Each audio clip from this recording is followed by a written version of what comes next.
la dulzura de Cristo, la ternura del Señor, en el pesebre su llanto, la ternura del Señor, consolando a la pecadora, la dulzura del Señor, acariciando a los niños. Ese Señor que es ternura, que es amor, que es bondad, fue odiado.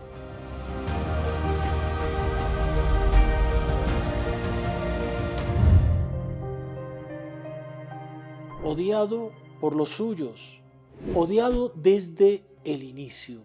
Desde el inicio de su vida pública, el Señor se convirtió en un signo de contradicción para los fariseos, pero también para los saduceos, que era, por decir así, la competencia de los fariseos, y también para los escribas, para los doctores de la ley, para los principales del pueblo. Se convirtió en un signo de sufrimiento y de rechazo para aquellos para quienes Él vino. Nuestro Señor Jesucristo y su pueblo, ese pueblo que Él amó tanto, ese pueblo a quien Él dio la misión, ese pueblo del cual Él se quiso encarnar, que su Madre Santísima tiene esa sangre también y esa raza, ese pueblo es el que lo rechaza. Y también después el pueblo espiritual de los católicos que pecan y rechazan la pasión de Cristo. Pero veamos la historia de Él pasando aquí en nuestro mundo. Nuestro Señor que sufre la conspiración y la conspiración de todos los poderes de su tiempo. Una conspiración, ¿por qué? Porque nuestro Señor Jesucristo expulsaba demonios. Fue uno de los puntos que hizo con que ellos se llenaran de amargura y de rencor, porque Él tenía el poder de ser taumaturgo y liberar de quienes eran oprimidos por el demonio esos espíritus malignos. El Señor exorcizaba a Satanás y ese mismo Satanás movió el corazón de sus aliados en la tierra, de aquellos que se dejan llevar por el demonio, por el mundo y por la carne. Ellos se unen para conspirar contra nuestro Señor.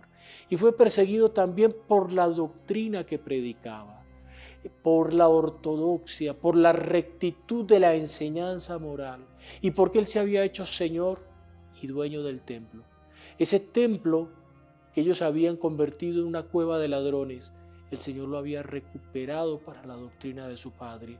Y ellos no toleran, porque ellos no quieren esparcir la buena doctrina, ellos quieren tener el provecho que da ser los principales del templo. Nuestro Señor hace una cuerda, hace con esto un látigo y expulsa a los mercaderes, voltea sus mesas, derrama por el piso las monedas con que cambiaban en ese lugar. Nuestro Señor, incluso más que expulsar a sus mercaderes, expulsó con su palabra y con su doctrina a los mercaderes de la doctrina deformada de la fe. Ellos no eran capaces de responder, no eran capaces de argumentar. Ellos se fueron quedando marginados y fueron expulsados porque cuando hablaban, la gente se burlaba de ellos frente a la grandeza de la doctrina del Señor. Es la envidia que los corroe. Entonces, los exorcismos del Señor, su doctrina y su dominio también en el templo de nuestro Señor, que los dejaba en contradicción, porque ellos querían solamente una serie de principios fáciles de repetir, pero nuestro Señor enseña que la palabra puede mover, pero es el ejemplo el que arrastra. Y Él con su ejemplo, con su estilo de vida, con sus ayunos, pero también con su bondad para estar en los banquetes con los pecadores, con sus oraciones nocturnas, pero también acercando la oración a las personas, enseñando cómo se reza, Padre nuestro, trayendo esa innovación, quebrando todos los esquemas de su tiempo. Ese signo de contradicción aglutina a sus enemigos. Y hubo tres cosas por las cuales sus enemigos lo llevaron y por eso decidieron su muerte. Tres puntos que los principales de Israel tomaron como excusas, porque solamente eran excusas contra el Señor. La primera de ellas, la enseñanza de la ley. Una ley que se resumía a 10 mandamientos, pero que ellos habían convertido en más de 500, que habían convertido solamente en rituales que dispensaban de la práctica de los 10 mandamientos. El hombre busca aquello que se acomoda a su capricho, quiere acomodar a Dios aquello que el hombre es, quiere tener solamente ritos exteriores, pero ese comportamiento íntegro de practicar los mandamientos interiormente, ellos lo habían rechazado. Rigorismo exterior para tener un laxismo completo en su interior. La ley y la enseñanza del Señor con la ley fue el cambio de aquellas cosas que eran leyes humanas, pero sobre todo la permanencia de los 10 mandamientos. Y en nombre de la ley, ellos transgredieron la ley, matando a aquel que era el gran legislador, el que había emanado de su ser los principios que son para que los hombres imitemos al propio Dios.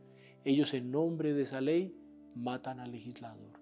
Segundo punto por el cual chocan los principales de Israel con el Señor, el templo. El templo que es la casa de Dios, el templo que fue habitado por la nube, el templo que fue inspirado en Salomón, ese templo que ellos habían querido convertir en un símbolo solamente nacional, en un símbolo de poder, en un símbolo también de ¿qué? De riqueza. Era el lugar para enriquecerse, ser los señores del templo. Y nuestro Señor que amaba el templo, que fue construido por Él y para Él, nuestro Señor que fue al templo 40 días después de haber nacido para cumplir la ley del templo, que enseñó en el templo siendo niño, que enseñó en el templo siendo adulto, que limpió el templo de la presencia, como lo dijimos, de aquellos que lo habían profanado. El Señor que amaba el templo quería enseñar que vendría un momento en el cual, no solo en el templo, sino en muchísimos otros lugares, iba a estar la presencia de Él mismo. Presencia en el tabernáculo del sagrario, de la Eucaristía. El anuncio que ya no es solo un templo, sino que son ese templo que es la Iglesia Católica y sobre todo los templos del Espíritu Santo, que somos todos los bautizados.